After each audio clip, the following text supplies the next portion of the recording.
ang mga kwento ng pag-ibig, kwento ng buhay at kwento ng pag-asa dito sa Barangay Love Stories. Love Stories.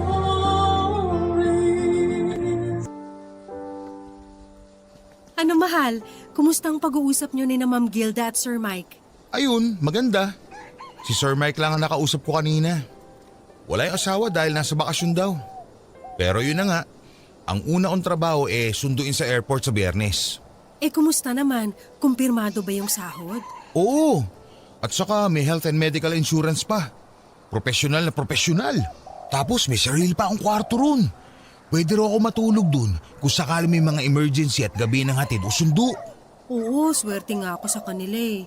Kuminsan nga, pumepetics na lang ako at nag-e-enjoy dun sa bahay kasi kadalasan naman tulog yung matanda. Napakalaki nga ng bahay at ang ganda. Sosyal na sosyal. Parang mas mayaman pa ata sila doon sa operator namin dati. Kaya nga rin talagang ingat ang mga yon at hindi kumukuha ng basta-basta ng mga tauhan dahil nga yayamanin. Isa pa, laging wala dun sa bahay. Kami lang ng mga maid ang naiiwan. Sana umabot din tayo sa puntong gano'n, no, mahal? Yung may gano'n na tayo kalaking bahay, kumakain ng masasarap araw-araw at nakakapagsuot ng mga magagarat mamahaling damit. Sana nga. May awa ang Diyos. Pero alam mo mahal, kahit naman sila ganun kayaman, parang hindi ko pa rin ipagpapalit ang isang tahimik at mapagmahal na pamilya. Kasi kahit ganun sila, naku, watak-watak yan sila. Ang daming drama ng mga kamag-anakan yan. Sila-sila mismo nag-aaway dahil sa mana, pera, mga negosyo. Tapos kahit nasa isang bahay lang yan sila, magkakaiba yan ng kwarto. Ano? Hindi sila magkasama ng asawa niya sa kwarto? Oo no, halos hindi nga magkibuan yung mga yan. Kung sa bagay, minsan lang din kasi nagpapang-abot yan sila sa bahay.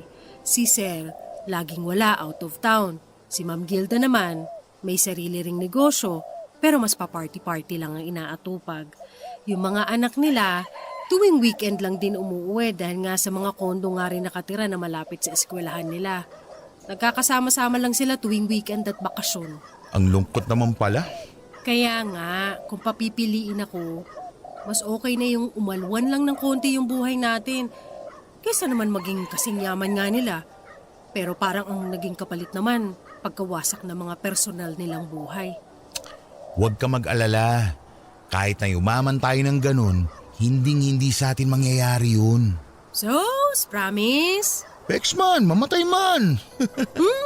Baka mamaya, malaman ko na lang pinupormahan mo na yung mga kasambahay doon ha. O kaya baka isama-sama ka ni Sir sa mga pinupuntahan niya mga beer house. Naku, subukan mo lang talaga. Si Ma'am Gilda naman yung magiging pinakaamo ko. At ano naman mapapala ako sa mga lakad nun? Puro matro na mga kaibigan nun, panigurado. At saka, bakit pa ako maghahanap ng iba? Ko yung asawa ko pang Miss Universe na ang ganda. Sus, bulero.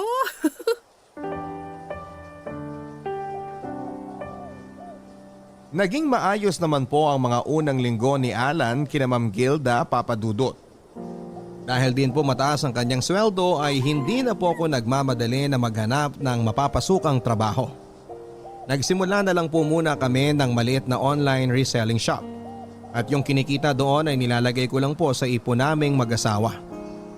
Nakatulong din po ang pagpapahinga kong yon dahil nag-iisip na nga po kami na magkaanak ni Alan.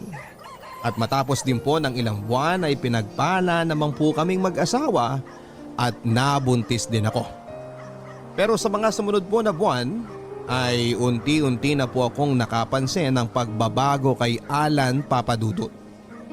Napapansin ko na mas nagiging maporma na ito at nadadalas din po ang hindi nito pag-uwi sa bahay dahil napapadalas daw po ang mga lakad ni Ma'am Gilda. Dahil daw sa traffic ay mas makakabuti pa na doon na lang daw po siya matulog sa bahay nila. Kaysa naman umuwi pa sa amin para lang matulog at umalis muli matapos lang ng ilang oras dahil kailangang maghatid ng maaga.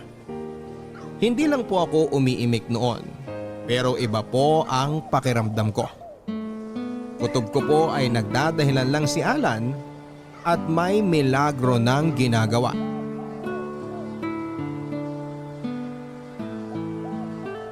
Karen, may gagawin ka ba sa isang linggo?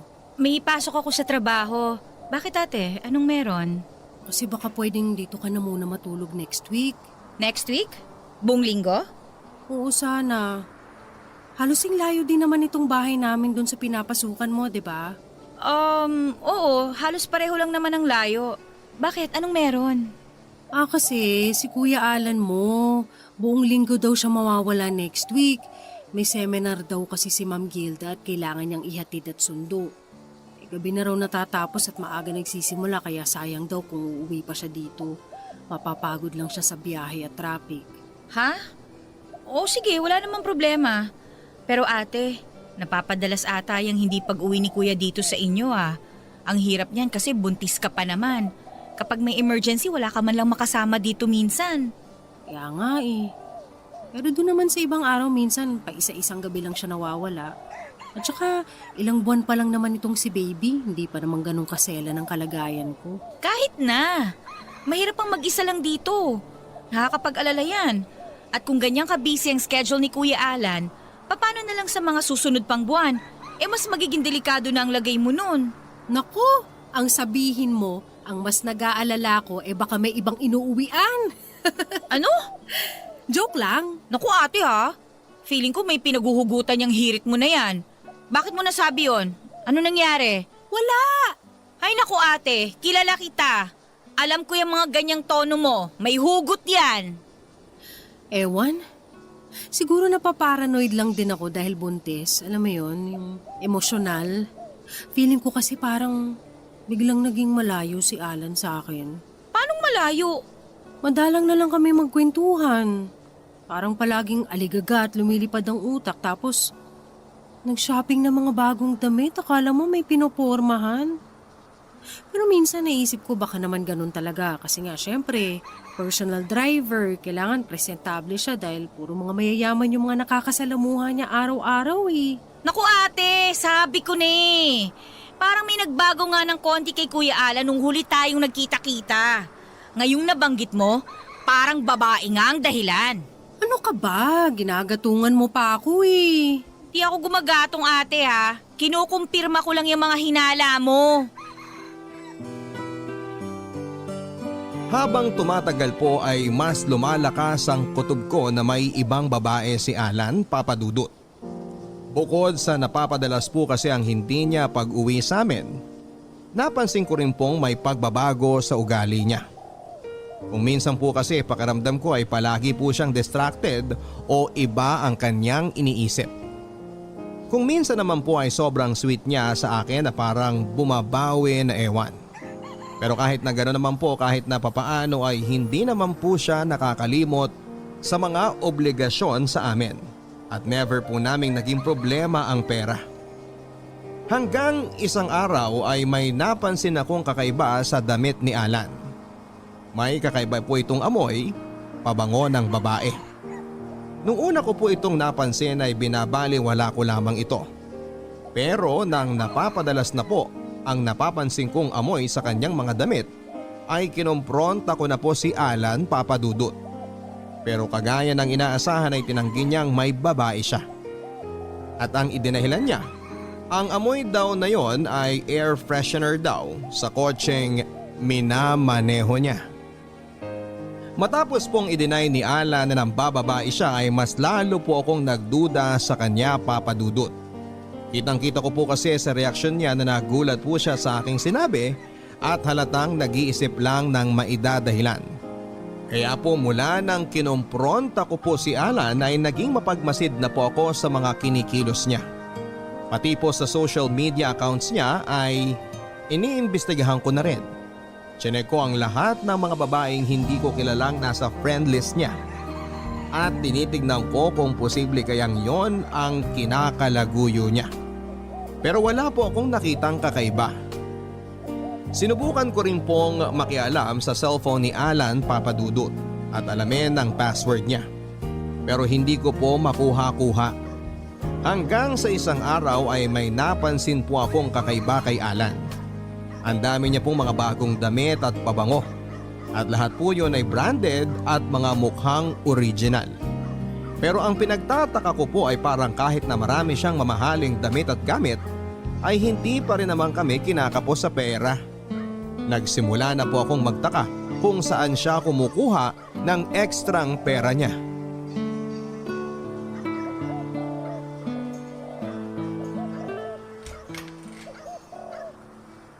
Oh, mabuti naman at maaga ka ngayon. Oh, namili ka na naman? Wala, konti lang naman to. Nagluto ka na ba? Magluluto pa lang. Wag na. Tamang tama, may dala ako ditong pagkain. Oh, mamahaling restaurant to ah. Sinamahan ko kasi si ma'am kanina eh. Nag-meeting siya dyan. Inorderan na rin ako ng pagkain para daw sa atin. Naku, ang bait talaga ni Ma'am Gilda. Oo, mabait talaga. Ano na naman sinaping mo? Mga damit lang to at saka rubber shoes. Naka-sale kasi. Ay sige nga akin na para malagay na sa labahan. Andyan sa bag. Oh, mga branded to ah. 2.5 para sa isang polo? Grabe naman. Yan yung original price. 500 ko lang nabili ang mga yan. Teka, 3 to ah. Tapos may mga t-shirt pa. Kung 500 ang isa nito, magkano inabot? Mura lang yan. Mga naka-sale na yan. Kung 3 to, 1.5 para sa polo lang. Alan, alam ko na kailangan mong bumili nitong mga magagarang damit para sa trabaho, pero parang nakakapanghinayang naman. Ilang damit na mabibili mo sa 500? May bonus naman ako eh. At saka, hindi naman tayo kinukulang dito, di ba? Yung rubber shoes na yan. Mukhang original yan at mamahalin na. Magkano naman yan? Basta, 2,000, 3,000. basta mura lang yan. Naka-sale din yan. Alan, sana yung mga ganyan, iniipon na lang natin. Bakit? Meron pa rin naman ako naiipon ah. Sa totoo lang yan nga ang pinagtataka ko eh. Ano? Bakit kahit pa na yung bili mo ng mga mamahaling gamit, hindi tayo kinakapos sa pera? Magaling ako mag-budget eh. Bakit ba? Ikaw din naman dyan sa online mo ah. Hindi naman ako humihingi dyan sa mga kinikita mo dyan ah. Bumibili ka rin naman ng mga gusto mo. Pero hindi mga ganyan kamahal na hindi na practical bilhin. Hindi naman tayo mayaman eh. Bakit? Ngayon lang naman ako bumili ng mga ganitong bagay para sa sarili ko ah. At saka akala mo lang mahal yung mga yan. Pero kumpara sa mga chipipay na damit, yung mga yan taon bago masira. Andun na ako. Pero nagtataka ko kung saan mo kinukuha ang extra mong pera. Alam kong sweldo mo at alam kong hindi mo kayang bumili ng mga ganyang kamahal. Ano na naman bang pinapalabas mo? Nagtataka lang ako kung saan ka kumukuha ng extra. Binibigyan ako ng bonus minsan. Pag nagpapabili, kadalasan hindi na inukuha yung sukli. Iniipon ko at yun ang pinambibili ko ng mga yan. O ano? Okay na? Hirap sa'yo eh. Masyadong kung ano-ano iniisip mo sa akin. Wala kang tiwala. Lumabas-labas ka nga minsan. At nang hindi ka nabubuang dito mag-isa sa bahay. Kapag nagtatalo po kami ni Alan ay palagi niya po akong binabaliktad, Papa Dudut. Palagi niyang sinasabi na kung ano-ano raw ang iniisip ko at napaparanoid ako dahil madalas na naiiwan lamang ako mag-isa sa bahay. At dahil daw buntis ako, kaya ako nagiging emosyonal. Sa makatuwid ay pinapalabas po sa akin ni Alan na walang basihan ng mga pagtatanong at mga pagdududa ko sa kanya. Pero the more na sinasabihan niya po ako noon ay mas lumalakas pang lalo ang aking paghihinala. At hanggang isang araw nga po sa 7th buwan ng pagbubuntis ko ay naulit na naman at nagpaalam sa akin si Alan na mawawala daw siya ng 1 linggo. At sa pagkakataon na yon, Papa Dudut, ay out of town pa daw dahil kailangan daw niyang samahan si Ma'am Gilda sa Cebu para ipagmaneho at maging bodyguard habang binibisita nito ang bagong kumpanyang itinayo raw sa Cebu.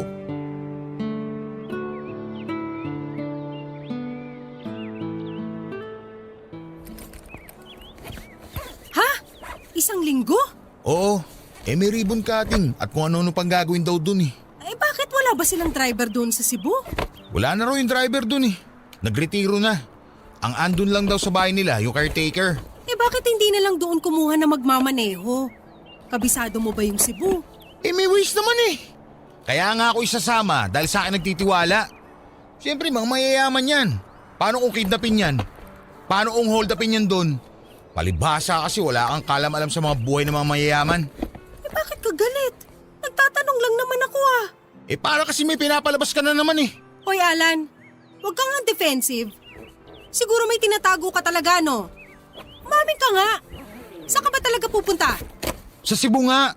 Tumahimik ka na nga lang. Buntis ka, di ba? Pinapahamak mo magiging anak natin dahil dyan sa mga walang kakwenta-kwenta mong pagdududa. Ako? Ako pa ang magpapahamak sa anak natin? Ikaw nga tong lalayas ng 1 linggo at iiwan ako dito mag-isa na pwede ako manganak anytime? Bakit? Di ba pumayag naman si Karen na makasama mo dito? At hindi naman tayo makakaabala sa kanya. Babayaran naman natin siya. Yan nga problema sa'yo eh. Nagbago na yung ugali mo. Para sa'yo lahat ngayon nabibili na ng pera. Feeling mo mayaman ka. Ano? Hoy Carmela, tandaan mo. Kung hindi sa pagtatrabaho ko, hindi tayo mabubuhay dito. At bakit mo sa akin sinusumbat yan ngayon? Di ba kasunduan natin? Ikaw muna magtatrabaho at ako magpapahinga para magkaanak na tayo? Hindi lang ako may gusto nito. Plano natin to. Problema sa'yo, parang nakalimutan mo na mga plano natin eh. Parang nakalimutan mo nang may pamilya ka at magiging ama ka na. Ang OA! Napaka-OA mo! Sa halip na singhalan mo ko at maging defensive ka dyan, kausapin mo na lang ako ng maayos. At sagutin mo ng maayos ang mga tanong ko. Bakit? Ano bang tanong mo? Saan ako pupunta, di ba? Sa Cebu. Anong gagawin ko ron? Magmamaneho ko ron. Magtatrabaho ko para may maipangkain tayo dito. Kanina ko pa yan nasagot. Ano pa pinuputok ng butsi mo dyan? Di ako naniniwala. May babae ka. Tumigil ka nga! O ito, tawagan mo si Ma'am Gilda. Dali, kumpirmahin mo. O ano, ayaw mo? Di sige, ako ang tatawag at ipapakausap ko sa'yo para matigil ka na. Wag na. O ano? Ngayon ayaw ka. Magagalit ka tapos hindi mo naman kayang panindigan. Ikaw Carmela ha, kontrolin mo yung emosyon mo. Tandaan mo, kapag ikaw nakunan dahil dyan sa mga imahinasyon mo, kasalanan mo lahat yan. Labas ako dyan. At hindi kita mapapatawad kapag may nangyaring masama sa anak natin dahil dyan sa kaoean mo na yan. Tinuloy po ni Alan ang kanyang biyahe papunta ng Cebu, Papa Dudut. Pero hindi ko po talaga maalis sa sarili ko ang pagdududa kung talagang aalis siya para sa trabaho. O nagdadahilan lang siya para makipagkita at makasama ang kalaguyo niya. Pero dahil nga po sa 7 buwan ko na yon ng pagbubuntis ay iniwasan ko na lamang po ang ma-stress. Medyo natakot din po ako sa babala ni Alan na baka makunan ako dahil sa kakaisip ng kung ano-ano. Kaya kahit na napakahirap po sa akin ay pinigilan ko pong maparanoid at magalit. Pero sa ika-4 na araw sa out of town ni Alan ay hindi ko na po napigilan ang sarili ko, Papa Dudut. At dahil dati ko na rin namang naging amo ay meron pa rin po akong personal na number ni Ma'am Gilda. At nangahas na nga po ako at tinext ko siya upang kumpirmahin kung may biyahe nga ba siya sa Cebu at kung kasama niya si Alan. Sumagot naman po si Ma'am Gilda sa text ko at kinumpirma na nandun nga sila sa Cebu at kasama niya raw po doon si Alan. Sa totoo lang po ay hindi ako makapaniwala noong una.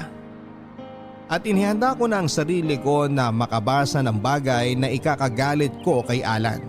Pero dahil nga po kinumpirma naman ni Ma'am Gilda na kasama niya si Alan, ay bahagya na pong napayapa ang pakiramdam ko.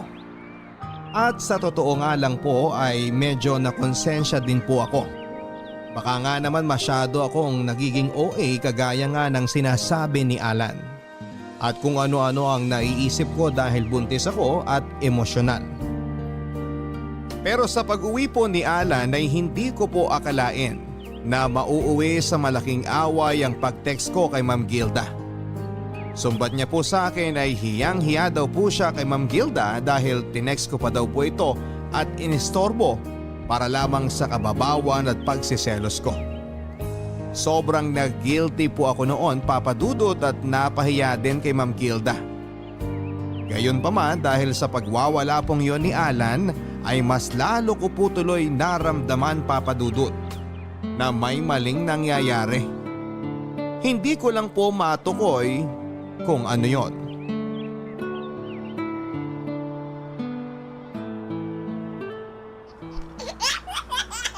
Ang gwapo-gwapo naman ng junior na to, manang-mana sa tatay.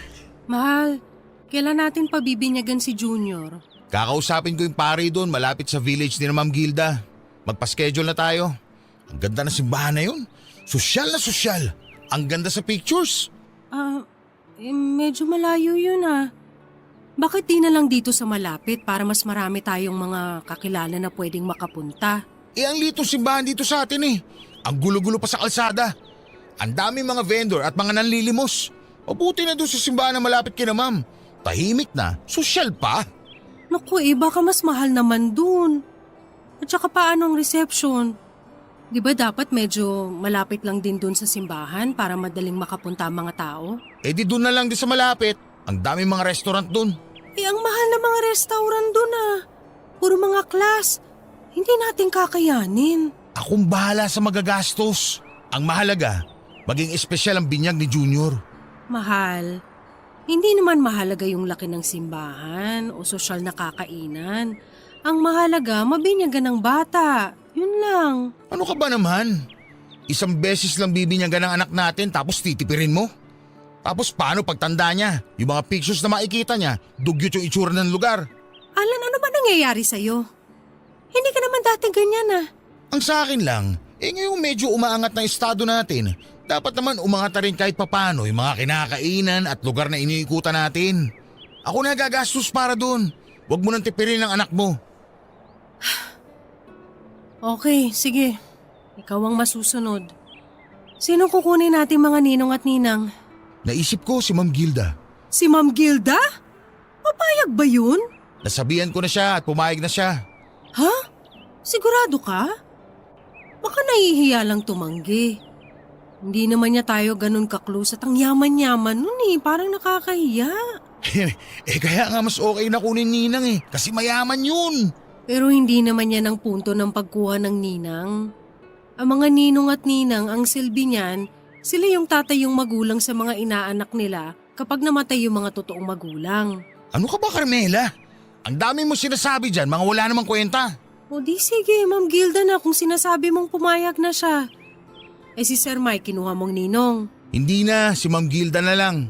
Alam mo namang hindi magkasundo yung dalawang yun At saka pamahiin, di ba? Bawal gawing ninong at ninang ang mag-asawa. Okay, sige.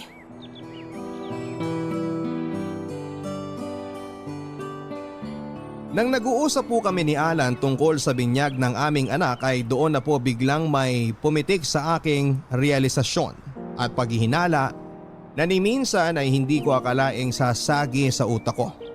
Sa loob po ng maraming buwan ay kung sino-sino mga babae ang pinaghinalaan ko na posibleng kalaguyo ni Alan. Mga ex-girlfriend niya, mga babaeng nag-add sa kanya sa social media, mga babae na na-meet niya habang nagtatrabaho siya. Pero ni minsan ay hindi ko po naisip na posibleng si Ma'am Gilda ang kinakabitan niya. At nang naisip ko po yun, ay biglang parang nagkaroon ng kasagutan ng lahat ng aking mga tanong. Mga mamahaling damit ni Alan, yung pagiging banidoso niya, at higit sa lahat ay ang pagiging pakawala niya sa pera. Ayoko man pong isipin dahil nakapalagayan ko na po ng loob sina Ma'am Gilda. At bukod pa dyan ay medyo nandidiri din ako dahil sa kasing edad na ng nanay ko si Ma'am Gilda.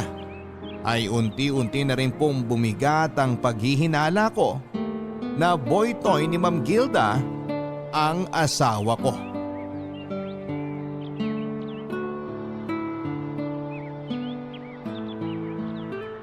Bulaga! Bulaga! Ang cute ng tawa nitong anak mo, ate, oh! Ate! Hoy, ate! Ha? Ano? Oh, ano na naman yung iniisip mo? Kanina ka pa tulala dyan, ah. Wala. Ay, nako. Si Kuya Alan na naman yan, ano? Saan na naman daw ba siya nagpunta ngayon? Sa Baguio daw. Mamimili daw ng mga halaman si Ma'am Gilda doon. Alam mo, ate, kung sino-sino pa ang pinaghihinalaan mong babae, tapos yun pala, amo ni Kuya Alan yung kalaguyo niya, no? Ha? Ay, joke lang, ate. Ito naman, kadiri kaya yun. Oo nga. OMG, ate. Pinaghihinalaan mo nga na yung amo ni Kuya Alan yung kabit niya? Hindi, ano ka ba? Kasing edad na ng nanay niya yun, no? OMG! Ate, oo nga! Posible nga! Kasi bakit biglang parang naging sosyal tong si Kuya Alan? At saka kung gumastos, kala mo CEO ng kumpanya. Hindi, ano ka ba? Huwag mo nga akong pinag-iisip ng mga nakakadiring bagay. Sus! Ate, sigurado ako naiisip mo rin yan. Ano, di ba? Totoo? Aminin mo! Oo, nagdududa rin ako. Ano ba yan, ate? Parang kung totoo yan? Yung karibal mo, parang nanay mo ng edad! Hindi mo pa kasi nakikita si Ma'am Gilda. Kahit na lampas 50 na yon, mas sexy pa sa akin. At mukhang tetrentahin lang dahil bukod sa adik na sa Zumba, ang daming mga pinaretoke sa katawan. We, di nga. Ay, teka.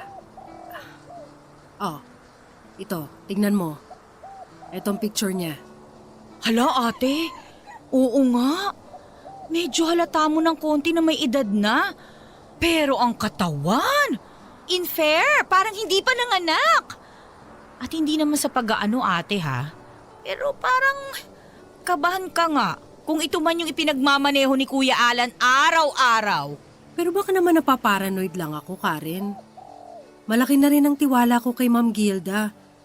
Kung meron mang babaeng nagsusustento kay Alan, baka isa sa mga amiga ni Ma'am Gilda. Hindi rin naman magagawa sa akin to ni Ma'am. Nang nailabas ko na po ang pangamba ko sa kapatid kong si Karen at nang narinig ko rin po ang opinyon niya, ay doon na po talaga ako nagsimulang magduda rin kay Ma'am Gilda Papadudut. Para po kasi sa edad ni Ma'am Gilda ay talagang napaka-sexy at maganda siya.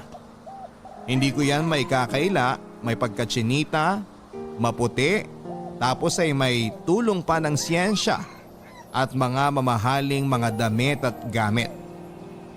At hindi rin po ako nagtataka kung matipuhan ni Ma'am Gilda si Alan Papadudut. Bukod sa bata pa po kasi ay may itsura naman po kasi talaga ang asawa ko. Matangkad, moreno, maganda ang katawan. Lalo po nung naging mas banidoso siya at naka-afford ng mga mamahaling mga damit. Mas lumabas din po ang pagiging gwapo niya. At kapag idikit mo siya sa mga mayayaman ay hindi rin malayo na maisip mo na may kaya siya at itsura sa asta niya. Pero pinigilan ko pa rin po na pag-isipan sila ng masama dahil bukod sa tumatayo ang balahibo ko sa ideya na may sugar mommy ang asawa ko, ay napakalaki na rin po ng tiwala ko at mataas na din ang pagtingin ko kay Ma'am Gilda. Naghanda na po kami sa magiging binyag ng anak namin ni Alan Papadudut. Siya na rin po ang naglakad ng lahat. Schedule sa simbahan na gusto niya, reception sa mamahaling restaurant at mga imbitado. Kompleto rin po pati ang videography, ang photo booth at kung ano-ano pa. Tansya ko po ay gumastos ng napakalaki si Alan para sa binyag ng anak namin. Pero hindi ko na rin po binanggit ang pag-aalala o ang pagdududa ko kung saan siya kukuha ng ipambabayad sa magarbong binyaga na yon. Nang papalapit na po ang binyag ay humiling po ako ng isang sign sa aking pagdududa kina Alan at Ma'am Gilda Papadudut. Alam ko po kasi na ang mga mayayaman ay malimit ng hindi nag-a-attend ng mga binyag at nagpapadala na lamang ng proxy. Lalo pa kung hindi rin naman sosyal ang nag-iimbita o kung wala silang mapapala sa pagpunta. Sa tinagal-tagal ko po kasi na nagki-caregiver sa pamilya ni Ma'am Gilda ay medyo nakabisa ko na po ang utak ng mga mayayaman. At alam ko po na kadalasan ay hindi sila mag-e-effort na pumunta sa isang salo-salo o event kung wala naman silang makukuha dito. Tulad ng dagdag na koneksyon na magagamit sa negosyo o ang mapagyayabangan nila ng estado nila sa buhay.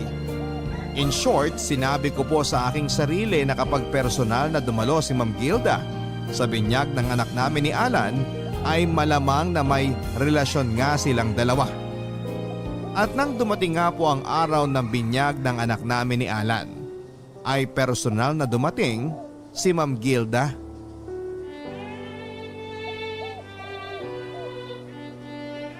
Ma'am Gilda, dito na kayo maupo sa table namin. Ay, thank you, Alan. Very gentleman naman. Hindi mo na kailangan gawin yun dahil ngayon, magkumpare na tayo. Oh, Carmela, long time no see. Oo nga po, long time no see po, Ma'am Gilda. Oh, wag ka nang mailang at ngayon magkumare na rin tayo. Buti naman po at napaunlakan ninyo itong munting selebrasyon ng pamilya namin. Naku, syempre naman, kayo naman. Parang pamilya ko na rin kayo, no? Salamat po. Parang nanay na rin po ang turing namin sa inyo ni Alan. Grabe ka naman makananay kay Ma'am Gilda, Carmela. Batang-bata pa yun si Ma'am oh. Oo nga, Carmela, ano ba yan? Age is just a number. Oo nga po parang nakakatandang kapatid nga lang namin kayo. Yan. Older sister, that's more like it. Ma'am, wine pala. Gusto nyo, ikuha ko na kayo ng wine? O sige. Pero ano bang wine ang meron sila dito? I don't think meron sila nung gusto ko, pero it's okay, Alan. Don't worry about it. Mamaya na lang ako magwa-wine. Sige po. So, kumusta pala, Carmela? Medyo tumaba ka ng konti since nung huli tayong nakita, ha? Ganun po ba? Naku, sinasabihan ko ngayon mag-gym kaso ayaw. Tamad naman. Naku, Carmela, dapat kahit na nanay ka na, hindi mo pa rin pababayaan ang katawan mo. Oo nga po Baka mambabae pa tong si Alan ano? Nga po pala, Ma'am Gilda. Ano pala yung air freshener ninyo sa kotse? Ang bango-bango po Parang gusto kong maglagay din sa CR namin. Air freshener? Yan po Naamoy ko nga po sa inyo nung nagbeso-beso tayo kanina. Ang bango po kasi What? Carmela, it's not air freshener. It's my customized perfume that I ordered from France. Talaga po? Kasi naaamoy ko rin yan kay Alan At ang sabi niya air freshener daw sa kotse. Carmela! Sobrang dami niyo po ba maglagay ng pabango kaya pati sa damit ng asawa ko dumidikit? Kuminsan nga po abot hanggang brief Carmela, ano ba? Excuse me? Carmela, anong gusto mong palabasin? Ma'am, huwag niyo napansinin yan. Wala naman po akong gustong palabasin. Pero tanong meron. Sugar mommy po ba kayo nitong asawa ko? Excuse me? Carmela, ano ba? Tumahimik ka na. Mag-iingat ka sa pananalita mo. Ang tanong ko, binabayaran niyo ba ang asawa ko para ikama niyo? How dare you? Uy, ano ba? Tama na, Carmela! Tama na! Make her stop! Bitawan mo si Ma'am Gilda! Stop it! Tama na yan!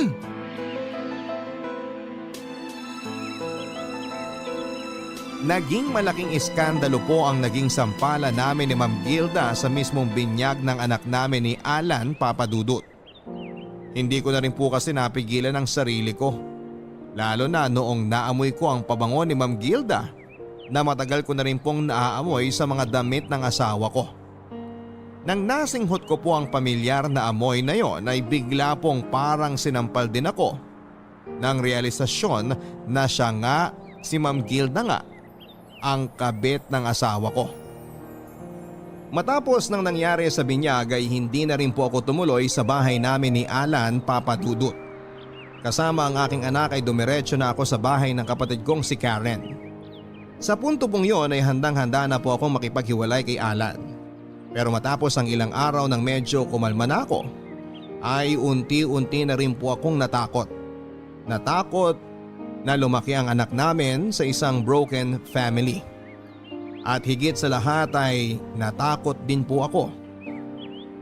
Natakot ako na paano kung nagpadala lang po ako sa aking emosyon at wala naman talaga silang relasyon ni Ma'am Gilda. Kung tutuusin po kasi ay amoy lang naman ang pabango ni Ma'am Gilda ang naging batayan ko para isipin na siya ang kabit ng asawa ko. Kung tutuusin ay wala pa rin po akong konkretong ebidensya sa pambababae ni Alan. Pero matapos po ang ilang araw ay nakuha ko na po ang konkretong ebidensya na hinahanap ko. Nakaramdam po ako ng kakaiba sa maselang bahagi ng aking katawan. At nang nagpa-check up po ako, nalaman kong may STD po pala ako.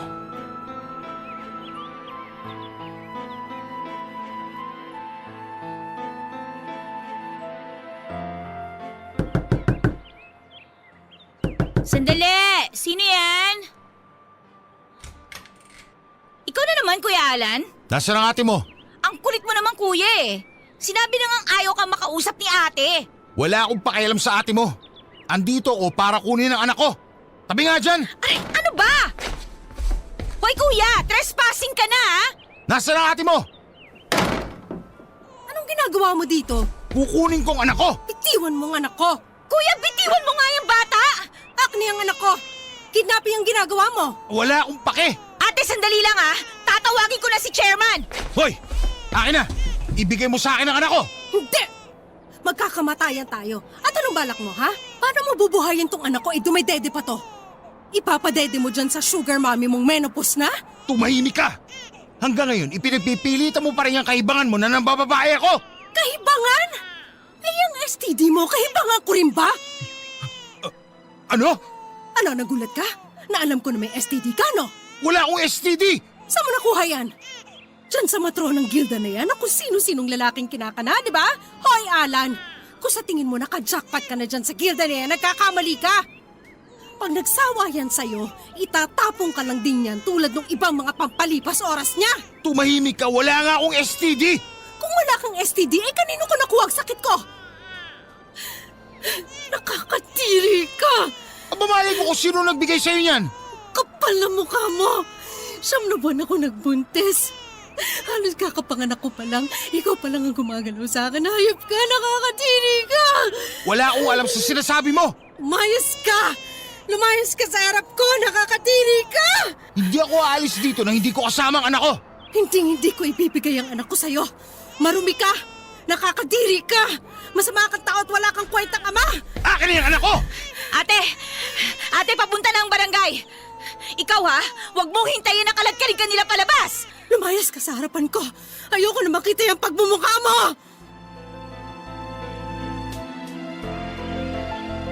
Matapos po noon ay mga ilang beses pa ring pinagtangkaan ni Alan na kunin ang anak namin pero hindi po ako pumayag. Nang malaman ko po na binigyan ako ng STD ni Alan ay doon ko na po talaga nabuo ang aking pasya na hindi na po ako makikipagbalikan pa sa kanya. Diring-diri po ako noon kay Alan, Papa Dudut, at diring-diri po ako sa sarili ko.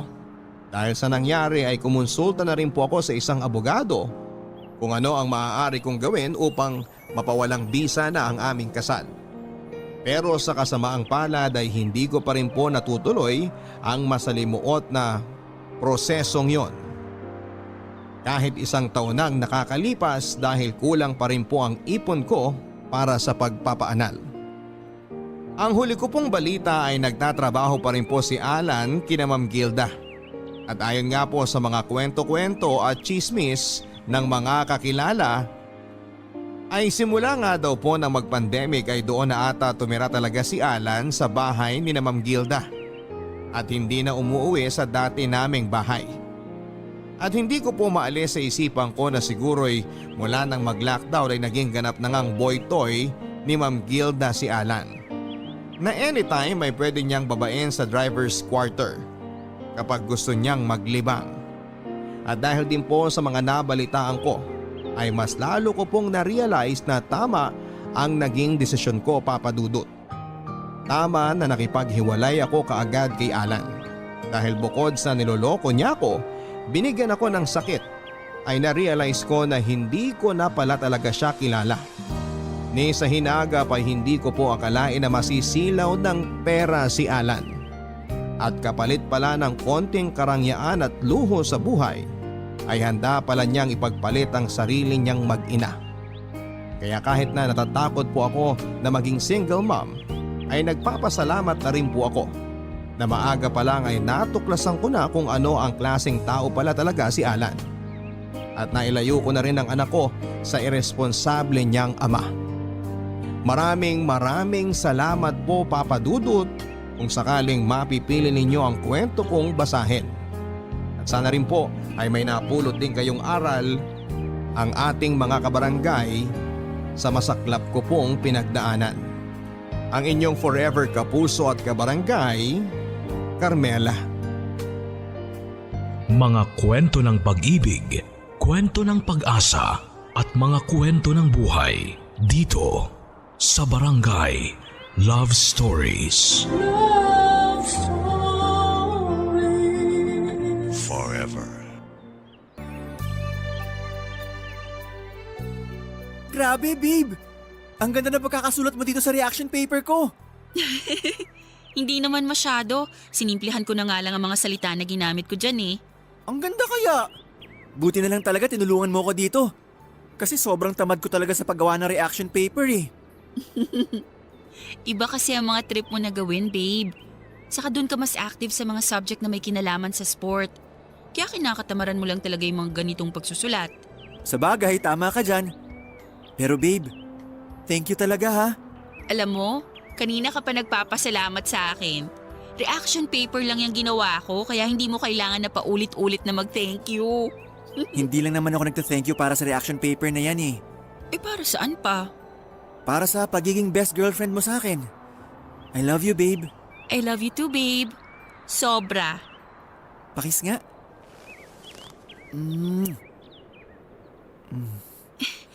Babe, sandali lang. Bakit? Baka dumating na yung mga kasama mo dito sa boarding house. Mamayang gabi pa sila uuwi. Babe, sandali lang. Itigil mo na muna yung ginagawa mo sa akin. Babe, sabi ng teka lang eh. Ano bang problema mo? Bakit ka sumisigaw dyan? Hindi naman ako sumisigaw. Eh kasi naman, binubuksan mo na tong botones ng blouse ko. Eh ano naman? Boyfriend mo naman ako at girlfriend kita. Magto 2 years na nga tayo tsaka dati na naman natin ginagawa to, babe. Oo nga, pero hanggang bewang lang yung kamay mo dapat. Sinabi ko na yun sa'yo, di ba? Bakit parang gusto mo nang ipasok sa loob ng blouse ko yung kamay mo kanina? Ang arte mo naman, Aya. Akala ko ba mahal mo ko? Mahal kita, Jed. Alam mo naman yun. Kung mahal mo ko, bakit nag-iinerte ka ngayon? Magdadalawang taon na tayo magkarelasyon pero parang wala ka pa rin tiwala sa akin. Babe, alam mo namang hindi totoo yung sinasabi mo. Mula nung unang araw na maging tayo, malaki na ang tiwala ko sa'yo. Babe, huwag ka nang magtampo. Payakap nga ako sa babe ko. Kung mahal mo talaga ako, ibibigay mo ang gusto ko. Aya, matagal naman na tayo magkarelasyon. Baka naman kahit isang beses lang subukan natin gawin to. Normal naman to eh. Di ba nga sabi nila, pinapatibay daw ng sex ang relasyon ng dalawang taong nagmamahalan. Kaya kapag ginawa natin yun, sigurado ako na mas lalong titibay ang relasyon nating dalawa.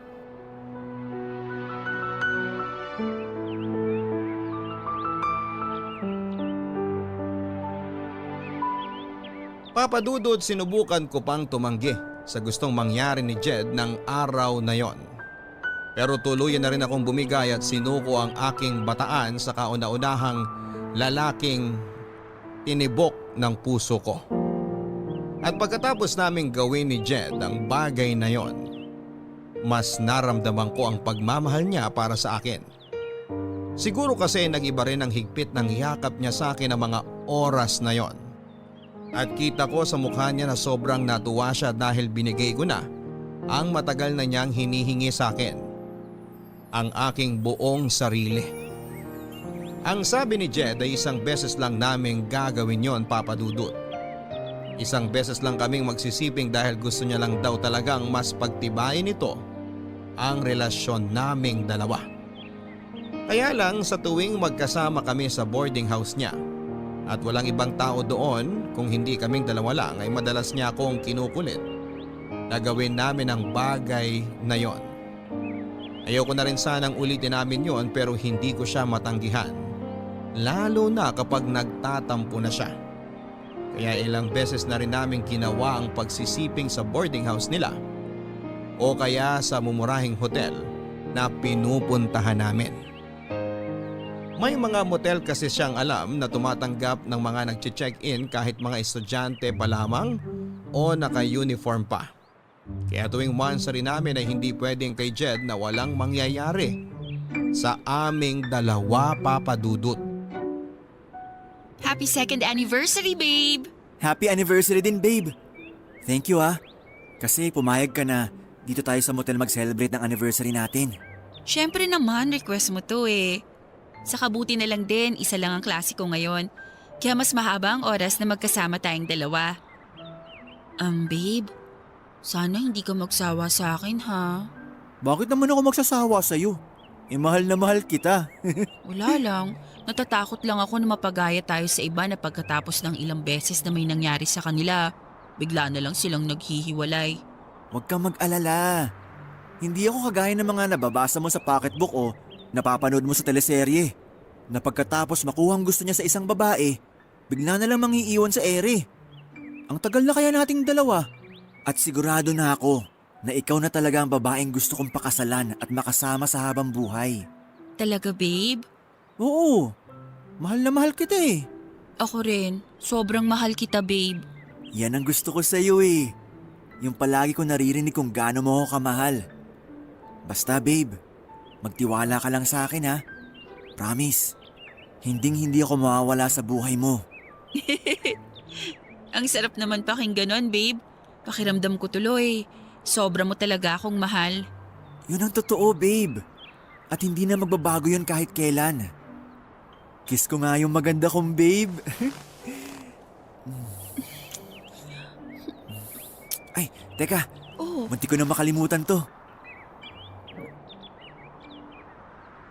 babe, ano yung ginagawa mo?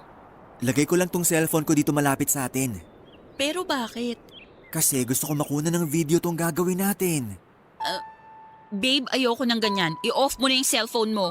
Ngayon ko lang naman gagawin to, pagbigyan mo na ako. Pero ayoko nga ng ganyan. Hindi nga ako komportable na mapanood ang sarili ko sa video eh. Tapos ire-record mo pa tong ginagawa natin? Eh di wag mong panoorin to babe. Ginagawa ko lang naman to kasi second anniversary natin ngayon. Gusto ko lang ng souvenir sa espesyal na araw na to. Pwede naman na ibang video na lang ang kunan mo sa ating dalawa. Huwag na tong ginagawa natin dito sa kama o sa loob ng motel. Baka mamaya kumalat pa yan eh. Bakit naman to kakalat? Wala ka pa rin ba talagang tiwala sa akin hanggang ngayon? Ano bang akala mo babe? Ipagkakalat ko tong video nating dalawa? Grabe ka naman mag-isip sa akin. Hindi naman sa ganun. Nag-aalala lang ako na kung anong pwedeng mangyari na hindi maganda. Ang dami-dami nating napapanood sa balita tungkol sa kumakalat na malaswang video. At ayoko na mangyari sa atin yun. Hindi mangyayari yun sa atin, basta magtiwala ka lang. Para lang naman sa mga mata ko tong video na i-record ko. Gusto ko lang na may maisave ako na kakaiba at magandang alaala nating dalawa. Siyempre, espesyal tong araw na to para sa akin, babe. Kaya pumayag ka na, please. Ngayon lang to sa anniversary natin. Promise. Sige na nga. Basta ilayo mo na lang yung cellphone mo. Kasi naiilang talaga ako na may camera na nakatapat sa ating dalawa ngayon eh.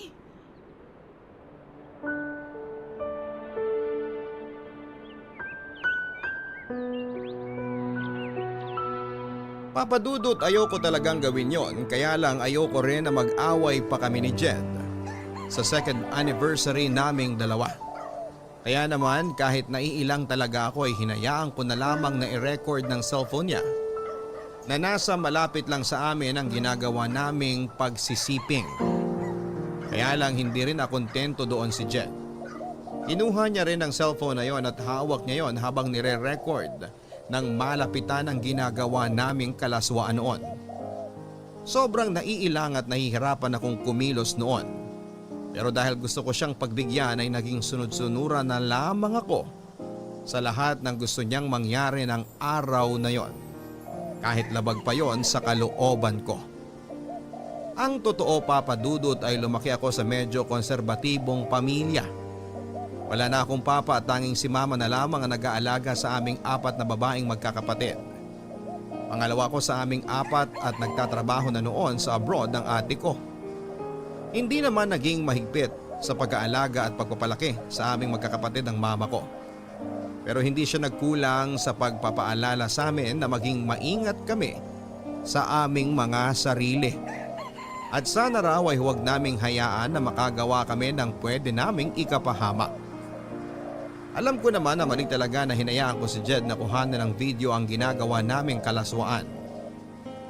Pero malaki kasi ang tiwala ko sa kanya. Pinanghawakan ko ang pangako niya na hindi niya yon sisirain. Hindi porke madalas nating kasama ang isang tao ang ibig sabihin ay lubusan na natin silang kakilala. Dahil ang ugali ng tao ay parang panahon na anumang oras ay pwedeng bigla na lang magbago. Yun ang sabi nila Papa Dudut na napatunayan kong totoo dahil sa biglang pagbabago ng ugali ng boyfriend kong si Jed. Nasa first semester na kami sa 4th year noon nang maging mainitin ang ulo niya. Madalas na malate lang ako ng konti sa date namin ay sinisigawan na kaagad niya ako o nagwo-walk out siya. May mga oras din na nakapagbibitaw siya ng masamang salita sa akin. O kaya ay minumura niya lang ako bigla kahit pa sa harapan ng maraming tao kapag nababad trip siya. Kahit nga rin sa tawag o text ay palagi ako nakakatanggap ng mura sa kanya. Naging madalas din ang pagsiselos niya kahit makita niya lang na may kausap akong lalaking kaklase ko. Ewan ko ba Papa Dudut, alam ko namang may problema sa ugali noon si Jed at sa relasyon naming dalawa pero tiniis ko pa rin ang lahat ng yon. Ayoko kasi siyang mawala sa akin at ayoko na matapos ang relasyon naming dalawa.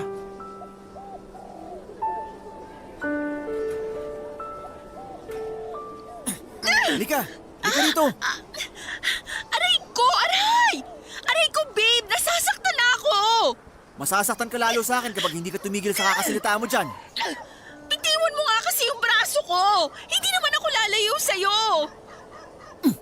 O ayan, Aray! Hindi mo naman ako kailangang itulak! alam mo ikaw, ang arte-arte mo. Binitawan lang kita tapos sasabihin mo na tinulak na kita. Ano na naman ba kasing problema mo at parang sa akin mo binubunton niyang init ng ulo mo? Hindi ko binubunton sa iyong init ng ulo ko. Dahil ikaw mismo nagpapakulo ng dugo ko ngayon sa galit. Ano na naman bang ginawa ko sa'yo? Ano, Aya? Maang-maangan ka na naman talaga dyan? Jed naman eh. Sabihin mo na lang kasi sa akin kung ano man yung kinakagalit mo. Para hindi na ako naguguluhan dito. Ang galing mo rin talaga umarte, no? Akala mo ba hindi kita nakita kanina sa kantin? Nakikipagharutan ka kay Albert. Ako? Nakikipagharutan sa kanya? Bakit ko naman gagawin yun? Jed, kaya lang naman kami magkasama ni Albert. Kasi kagrupo namin siya ni Tess sa thesis namin. Ayan! Diyan yung nag-uumpisa, di ba? Yung kunwari gagawa kayo ng thesis. Pero ang totoo, naglalandian na kayong dalawa. Saan mo ba napupulot yung mga sinasabi mo na yan? Bakit? Hindi ba totoo? Siyempre hindi. Bakit ko naman gagawin yun? Boyfriend kita. At malaki ang respeto ko sa relasyon nating dalawa. So kapag hindi mo pala ako boyfriend, plano mo talagang landiin yung Albert na yon? Jed naman, ano ba? Saan ba talaga pupunta tong usapan na to? Tapatin mo nga ako, Aya. Type mo si Albert kaya lagi ka nagpapakyut doon, no? Ano na naman ba yung sinasabi mo? Alam mo, hindi na kita maintindihan. Saka yung takbo ng utak mo kasi... Aray ko, Jed! Bakit mo naman ako sinampal? Kasi isang tanong lang ang binigay ko, pero ang dami mo nang sinabi. Aya! Ano ba nangyayari dito? Wala, Tess. May pinag-uusapan lang kami ni Jed. OMG! Bakit dumudugo yan labi mo? Sinakta ka na naman ba ng walang yang to? Pwede ba, Tess? Huwag ka nga makialam sa pag-uusap namin ng girlfriend ko. Hindi ako makikialam kung hindi mo siya sinasaktan. Tess, tama na yan. Hindi naman talaga ako sinaktan ni Jed. Talaga? Hindi? Kahit ang pula ng pisngi mo at may sugat pa yung labi mo? At ikaw naman, Jed, kung gagawin mo lang punching bag tong kaibigan ko, mabuti pa umalis ka na lang dito. Alam mo, Tess, napaka-pakialamera mo talaga. Mabuti pa nga na magsama na lang kayo ng kaibigan mo. Diyan na kayo. Jed, sandali! Hindi pa tayo tapos mag-uusap. Ay, ano ba? Sinaktan ka na nga ng lalaking yan tapos gusto mo pang habulin? Tess naman eh! Bakit kasi nakialam ka pa sa pag-uusap naming dalawa? So ngayon, kasalanan ko pa pala na concerned ako sa'yo. Wow, ha? Alam mo, Aya, nakakalimutan mo na yatang tao ka at hindi bagay na tagasalo ng galit, inis o pananakit ng gagong boyfriend mo na yan, ha? Kung mahal mo yung boyfriend mo, huwag mo naman sanang kalimutan na mahalin at irespeto yung sarili mo para lang dyan sa lalaki na yan.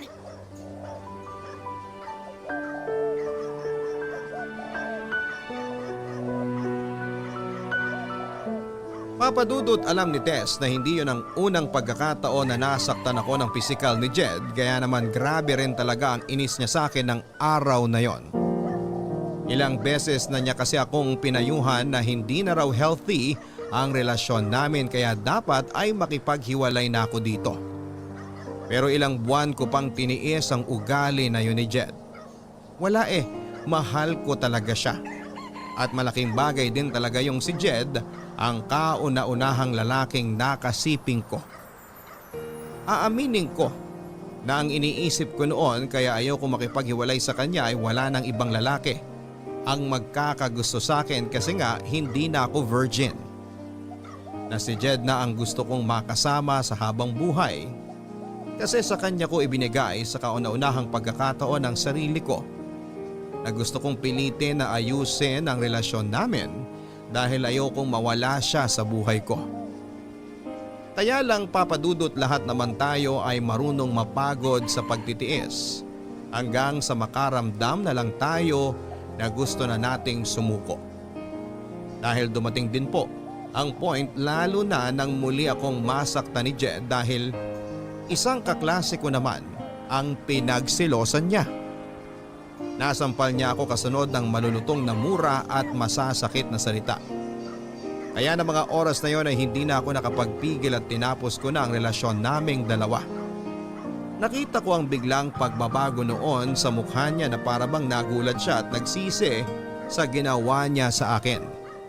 Pero dahil pagod na akong magtiis, hindi ko na siya binigyan pa ng isang pagkakataon na ayusin ang relasyon namin, Papa Dudut.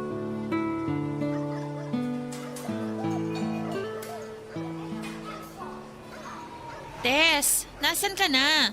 Sorry ha, traffic kasi dito sa dinaanan ng jeep na sinasakyan ko pero malapit na ako dyan. Okay, si Albert mukhang malilate din kasi ang sabi niya sa text kanina, hindi raw kaagad siya makakaalis ng bahay nila. Natagalan daw kasi yung ate niya sa pamamalengke kaya hinihintay niya pang makauwi para may makasama ang mga pamangkin niya bago siya umalis. Naku, pasensya ka na, ang tagal mo tuloy naghintay sa amin ni Albert. Ayos lang, sisimulan ko na rin munang i-edit yung mga dapat na ayusin para sa thesis natin. Para pagdating nyo, ipapabasa ko na lang sa inyo. Okay, text kita kapag nakababa na ako ng jeep. Sige, ingat ka. Bye! Babe, Anong ginagawa mo dito, Jed? Saka paano mo nalaman kung nasan ako ngayon? Sinusundan mo ba ako? hindi. May pinuntahan lang ako dyan sa malapit tapos nakita kita dito kaya nilapitan kita. Babe, please. Mag-usap naman tayo kahit saglit lang. Wala akong oras sa'yo, Jed. Malapit na ang deadline ng thesis namin kaya kailangan naming asikasuhin to. Saka pwede ba? Break na tayo kaya tigil-tigilan mo na yung pagtawag sa akin ng babe. Okay, fine. Hindi na kita tatawagin, babe. Pero please naman, wag mo na akong i-block sa Facebook o sa ibang social media account mo. Account ko yon kaya gagawin ko ang lahat ng gusto ko. Aya, hindi mo na ba talaga ako kayang bigyan ng chance? Ilang beses na kitang pinagbigyan noon at sinabi ko na kung anong problema sa'yo at sa relasyon nating dalawa. Pero hindi ka pa rin nagbago at lumala pa yung pagiging seloso mo at pananakit mo sa akin. Pero baka naman pwede mo pa ako pagbigyan kahit isang pagkakataon na lang. Hindi yung parang ang bilis mo akong binitawan kagaya nito. Ilang chance pa ba ang gusto mo, Jed? Hinaya ako ng ilang beses mo kung saktan noon kasi inakala ko na pwede pa nating maayos ang lahat. Pero nakakapagod ka ng pagbigyan. Kaya sorry kung hindi ko na talaga kayang ibigay ang hinihingi mong pagkakataon para ayusin ang relasyon natin. Hindi. Hindi ako papayag na mawala ka sa akin. Jed naman, huwag mo nang pahirapan ang sarili natin. Mag-move on na lang tayo pareho. Pero hindi ko nga kayang gawin yung sinasabi mo. O sige. Ayaw mo makipagbalikan sa akin? Okay, fine. Pero wag mo akong sisisihin ha. Kapag nakita mo ang sarili mo sa kumakalat na malaswang video. Ha? Anong ibig mong sabihin? Alam mo kung anong tinutukoy ko, Aya. Kaya pag-isipan mo tong mabuti. Makikipagbalikan ka sa akin? O may malaswang skandal mo nakakalat sa school natin?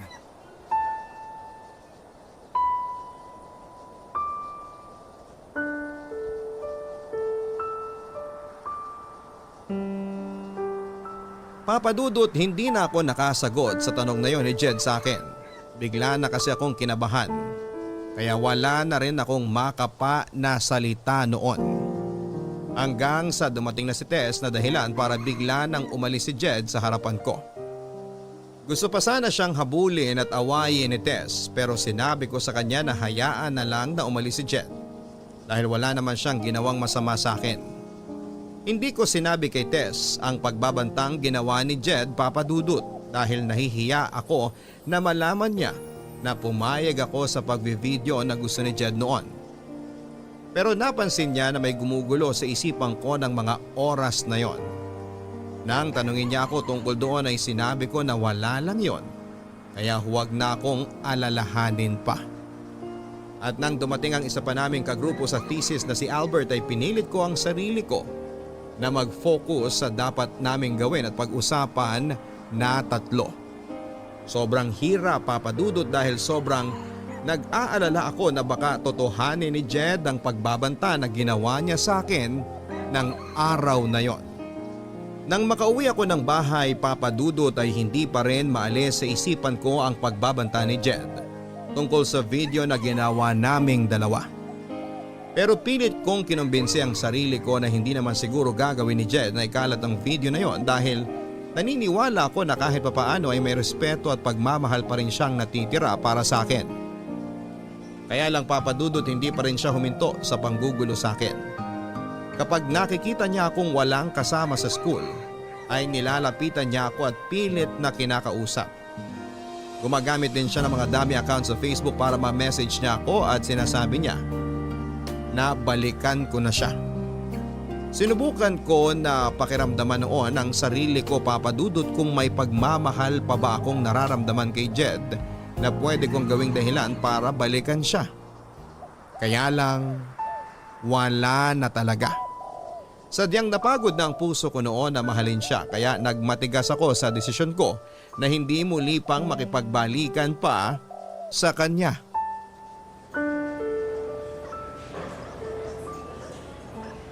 Hello, sino to? Hi babe, kumusta? Jed, ikaw na naman? Oh, teka. Relax ka lang babe. Jed, pangatlong palit ko na ng SIM card to. Paano mo ba nalalaman tong bagong cellphone number ko? Nakalimutan mo yata na marami tayong common friends. Ewan ko sa'yo. Wala naman tayong dapat pag-usapan kaya ibababa ko na tong... Oops.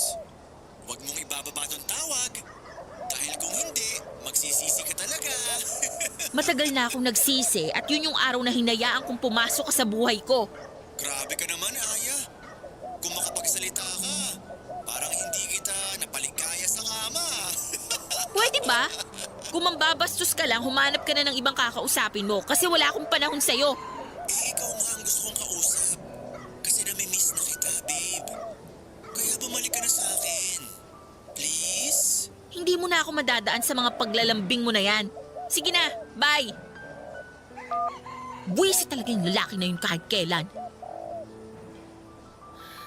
Aya, nandito ka lang pala sa kantin.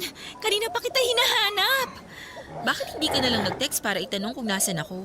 Ay, oo nga no. Bakit ba hindi ko naisip yan kanina? Sorry ha, sobrang natataranta kasi ako sa paghahanap ko sa iyo eh. Okay lang, Tess. Pero bakit ganyan ang mukha mo? Para kang nag-aalala na hindi ko maintindihan. OMG, ibig sabihin hindi mo pa talaga napanood? Ha? Ang alin ba? Yung ano...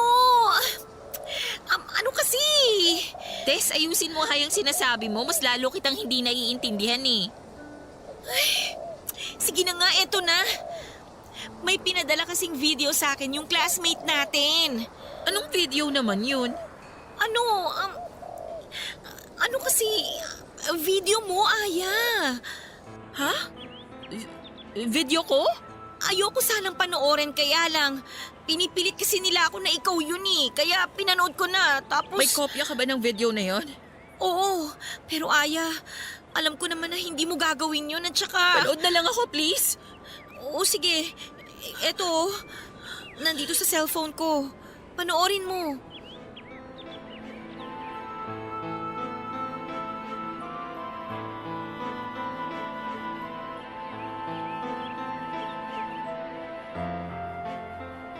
Halos maiyak ako nang makita ko ang sarili ko sa video na pinapanood sa akin ni Tess, Papa Dudut.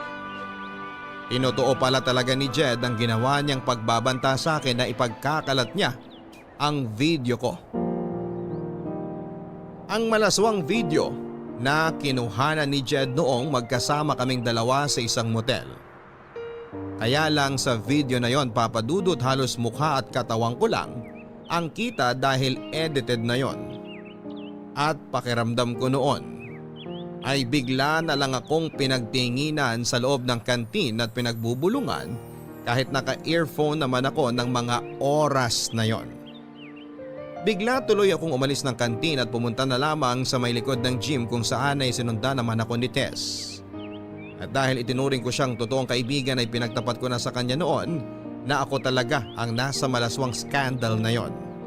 At si Jed pa ang kumuha ng video.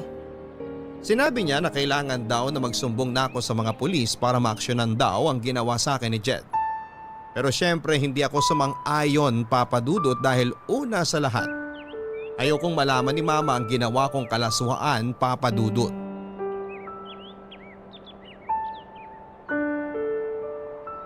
Girl, hindi ka na naman pumasok sa klase natin kanina. Masama kasi yung pakiramdam ko pero medyo okay naman ako ngayon. Sigurado ka ba na ayos ka lang? Oo, wag ka mag-alala sa akin kasi nandito lang din naman ako sa bahay. Paano naman ako hindi mag-aalala sa'yo? 2 araw ka nang hindi pumapasok sa mga klase natin. Oo nga pala, Aya. Sinabi sa akin ng advisor natin na gusto ka raw niya makausap tungkol doon sa kumakalat na video mo. Mukhang hindi na rin talaga ako makakabalik pa sa school. Alam naman kasi natin na hindi nila tinutolerate yung ganitong issue sa isang estudyante. Expulsion din ang diretso ko dahil sa ginawa ni Jen sa akin. Baka naman may iba lang siyang gustong sabihin sa'yo. O kaya kailangan lang niya ng paliwanag mo tungkol dun sa video. Sabi ko naman sa'yo isumbong mo na siya sa advisor natin o kaya sa mama mo para maturuan ng leksyon yung Jet na yan. Alam mo naman na hindi ko kayang gawin yan. Kasi ayoko malaman ni na mama ang nangyari sa akin o yung tungkol sa kumakalat ko na video. Nakakainis lang kasi ang kakapalan ng mukha ng ex-boyfriend mo. Dapat siyang ma-expel dito sa school natin. Pero Aya, ito payo ko lang naman sa'yo ha. Siguro sabihin mo na sa mama mo kaysa naman sa iba pa niya malaman yung nangyayari sa'yo ngayon. Ewan ko, Tess. Bahala na.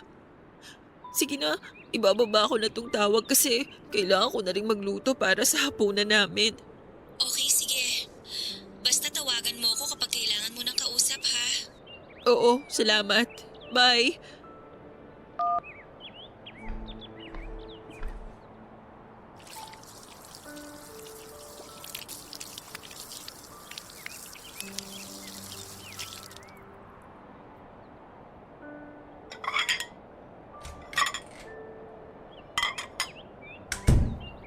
Aya?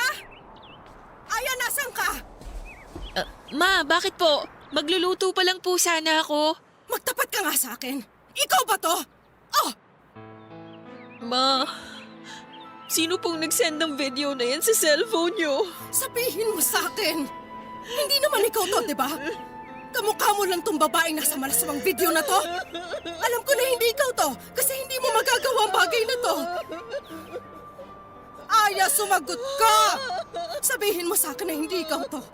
Nakahawig mo lang tong babae kasi sigurado ako na hindi mo naman kayang gawin to, hindi ba? Hindi ba tama ako? Tama ako na mali ang mga kapitbahay natin sa chinichismis nila tungkol sa'yo? Sabihin mo sa akin na hindi sila nagsasabi na... I'm sorry. Sorry po. Sorry po, Mama. Bakit ka nagsasorry?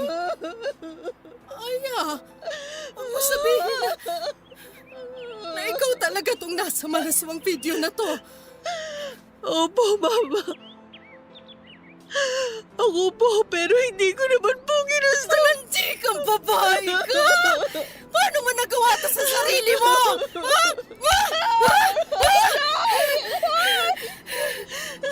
Ilang ulit ko kayong pinapaalalahanan ng mga kapatid mo na huwag gumawa ng kalokohan dahil puro babae kayo. Tapos eto ka, nagpapavideo ng mga kalaswang ginagawa mo? Mama, hindi ko naman po ginusto na kumalat yung video na yan. Kahit na, napakalandi mo pa rin. Napakalaswa mong babae. Hindi mo na ginalang ang sarili mo. Hindi mo na nirespeto yung katawan mo. Nakakahiya ka. Nakakahiya kang anak. Kinakahiya kita at yung kahihiyan na ginawa mo sa sarili mo.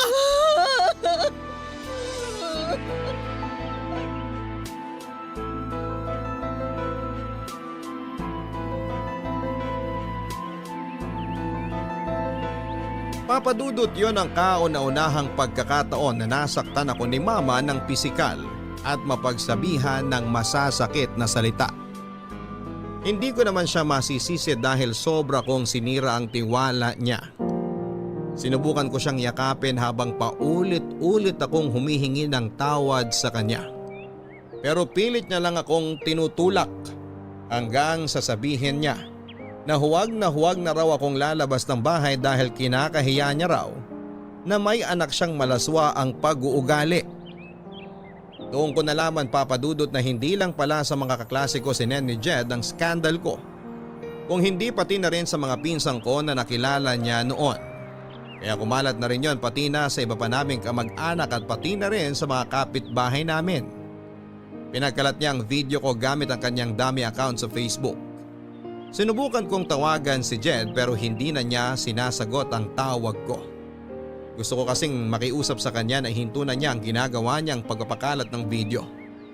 Gulong-gulo na talaga ang isipan ko kung ano ang dapat kong gawin noon, pero dahil alam ko na masyado nang mabilis ang pagkakalat ng balita, alam ko rin na hindi ko na mapipigilan pa ang pagkalat ng skandal ko sa social media at iba't ibang panig ng mundo, Papadudot. Mula nang malaman ni Mama ang tungkol sa kumalat na skandal ay hindi na ako halos nakalabas ng bahay, Papadudot. Hindi dahil sa ayaw ni Mama na lumabas ako, kung hindi dahil ako mismo ang nahihiya sa nangyari. Pakiramdam ko kasi lahat ng taong nakakakilala sa akin ay alam na ang tungkol sa skandal ko. Hindi na rin talaga ako pumasok sa school noon dahil alam ko na lahat ng estudyante doon ay napanood na ang malaswang video ko at pwede rin na ma-expel ako dahil sa issue na yon. At nag-deactivate na rin ako ng social media account ko dahil napuno na ng mga message na tungkol sa skandal ang inbox ko. Nang makausap ko naman ang ate ko na nasa abroad ay halos maiyak din siya sa galit habang pinagsasabihan ako, Papadudot. Wala naman akong ibang nagawa noon kung hindi ang paulit-ulit na mag-sorry sa kanya. Si Mama naman ay hindi na rin ako masyadong kinikibo sa bahay. At hindi ko rin masyadong kinakausap noon ang dalawa kong kapatid. Pareho silang nasa high school noon kaya alam ko na aware na rin sila tungkol sa video ko. Papadudot, gusto ko na rin talagang maglayas noon pero wala naman akong alam na ibang pwedeng puntahan. Kaya naman kinulong ko na lamang ang sarili ko sa lungkot at pagsisisi sa loob ng kwarto.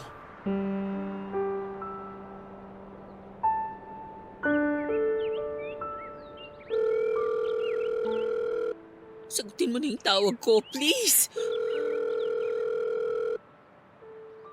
Oh, babe! Napatawag ka! Na-miss mo ako? Walang hiya ka, Jed! Bakit mo ginawa yon? Ha? Ang alin? Huwag ka nang mag-deny dyan. Alam ko naman na alam mo kung anong tinutukoy ko. Yung tungkol ba to sa scandal mo? In fairness, babe sexy mo dun. Parang sarap na sarap ka habang nakikipag-ano ka sa video na yun. Napakasama mo talaga, Jed! Oh, bakit? Anong masama sa sinabi ko? Totoo naman, diba? Ang lakas kaya ng ungol mo dun sa video. Ikaw naman kasi, babe. Bakit ka naman kasi pumayag na magpakuha ng video? Ayan tuloy. Napanood na ng ibang tao kung gaano ka kahilig sa sex. Tigilan mo na nga yung pagtawag sa akin ng babe!